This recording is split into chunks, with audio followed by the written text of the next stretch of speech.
News 24 nation. Gwalior शहर के कंपू थाना क्षेत्र में नगर निगम के घटिया निर्माण और प्रशासनिक लापरवाही के कारण एक दर्दनाक हादसा हो गया। यहां सड़क किनारे बनाई गई एक दीवार अचानक भरभरा कर गिर गई, जिसकी चपेट में आकर नीचे हाथ ठेला लगा रहे 3 लोग मलबे में दब गए। हादसे के बाद मौके पर चीख पुकार मच गई और अफरा तफरी का माहौल बन गया। स्थानीय निवासियों और पुलिस की मदद से तुरंत राहत कार्य शुरू किया गया। मलबे में दबे 2 लोगों को सुरक्षित बाहर निकालकर गंभीर हालत में अस्पताल पहुंचाया गया, जहां उनका इलाज जारी है। वहीं दीवार के भारी मलबे के नीचे काफी देर तक दबी रही एक महिला को जब तक बाहर निकाला जाता तब तक उसकी मौत हो चुकी थी। इस हादसे ने नगर निगम द्वारा किए जा रहे निर्माण कार्यों की पोल खोलकर रख दी है। बताया जा रहा है कि यह दीवार महज 2 महीने पहले ही नगर निगम द्वारा बनवाई जा रही थी। इतनी जल्दी दीवार का इस तरह ढह जाना निर्माण में प्रयुक्त सामग्री की गुणवत्ता और इसमें हुए भ्रष्टाचार की ओर साफ इशारा करता है। सड़क किनारे रोजी रोटी कमाने के लिए हाथ ठेला लगाने वाले निर्दोष लोग इस लापरवाही का शिकार बन गए। घटना की खबर मिलते ही युवा समाज सेवी एवं जन सेवक अनंत शर्मा ने मौके का जायजा लिया और जिला प्रशासन व सरकार पर गंभीर आरोप लगाए। आनंद शर्मा ने अपना बयान जारी करते हुए कहा कि यह कोई इत्तेफाक नहीं, बल्कि शासन प्रशासन और ठेकेदारों की मिली भगत व लापरवाही से हुई हत्या है। 2 महीने पहले बनी दीवार का गिरना यह साबित करता है कि जनता के पैसों का खुलेआम दुरुपयोग हो रहा है, जिसकी कीमत आज एक महिला को अपनी जान देकर चुकानी पड़ी।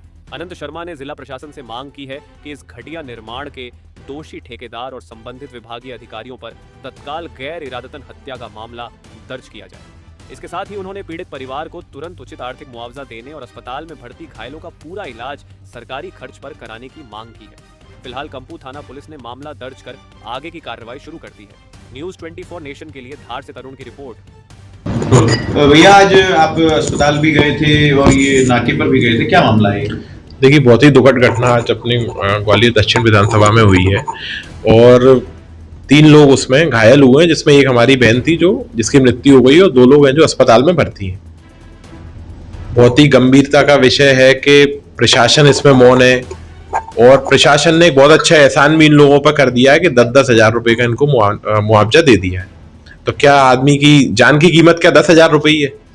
और रही बात अस्पताल की, आप अगर देखें तो 2 लोग जो वहां पर भर्ती हैं उसमें से एक व्यक्ति की इनने पैर काटने की बोल दिया है परिजनों से कि इस व्यक्ति का पैर काटा जाएगा। लेकिन अगर वस्कुलर सर्जन अगर हमारे ग्वालियर में आज उपस्थित होते या फिर इस मरीज को ये लोग दिल्ली में रेफर कर देते तो शायद इस व्यक्ति का पैर ना काटा जाए, क्योंकि अगर वस्कुलर सर्जन इसका इलाज करते तो इसका पैर काटने की स्थिति नहीं बनती। इसके कैसे देखते हैं इस पूरी घटना को? दीवार गिरी, उसके नीचे एक व्यक्ति जो सभापति द्वारा जो है निर्माण कराया जा रहा था इस जो दीवार का, और इस तरह से गिरना कहीं ना कहीं क्या लगता है? देखिए साहब, भ्रष्टाचार ग्वालियर में चरम सीमा पर चल चुका है। ये आप देख ही रहे हैं, आप सभी लोगों को, हम सबको ये चीजें पता है कि भ्रष्टाचारी हो चुकी है। प्रशासन केवल जांच के नाम पर कार्रवाई कर रहे हैं कि जांच की जाएगी, जांच की जाएगी। जांच तो कभी होती हुई आप और हमको कभी दिखती नहीं है। बहुत शर्म की बात है कि ऐसी घटना हुई है और 3 लोग उसमें घायल हुए। जांच तो चितकपुरी में जो 10 दिन में 10 गड्ढे होती है उसमें भी जांच हुई थी, उसमें भी जांच हो रही है और आए दिन जो भी घटनाएं हो रही है उस पर जांच ही तो होती है। प्रशासन के अधिकारी हो, चाहे कलेक्टर हो, चाहे CMHO हो, सब लोग जांच के नाम ले लेते हैं कि जांच की जाएगी और जांच के बाद उसका रिजल्ट क्या निकलता है? 0, कोई रिजल्ट नहीं। अभी आप परिजनों से मिलकर आए हैं, क्या पीड़ा बताइए? साहब, परिजन बहुत परेशान है, बहुत पीड़ा है उन लोगों को। लेकिन बस यही है कि मैंने तो अभी CMHO साहब को भी कॉल किया, लेकिन उनका कॉल रिसीव नहीं हुआ। और बहुत शर्म की बात है कि आप इतने बड़े पद पर बैठकर आप उन लोगों से उपचार के लिए आप उनसे बातचीत नहीं कर रहे।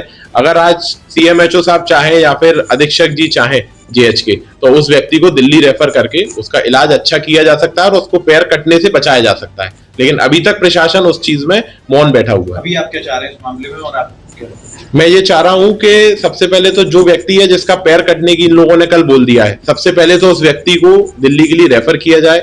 वस्कुलर सर्जन को वहां पर उस व्यक्ति को दिखाया जाए जिससे उसकी अच्छा इलाज हो पाए और अपन उसको पैर कटने से बचाएं। प्रदेश के 2 मंत्री, कद्दावर मंत्री जो ग्वालियर से आते हैं और उनकी चुप्पी और जिस हिसाब से जो आज ग्वालियर की स्थिति है, क्या लगता है आपको कि ग्रामीण क्षेत्रों से भी बुरी हालत है?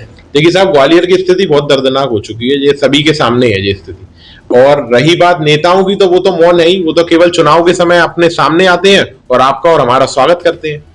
स्थानीय लोगों का कहना है कि ये दीवार का जो निर्माण 12 दिन पूर्व हुआ था, क्या कागज के टुकड़ों से इस दीवार का निर्माण हुआ था जो 12 दिन में गिर गई?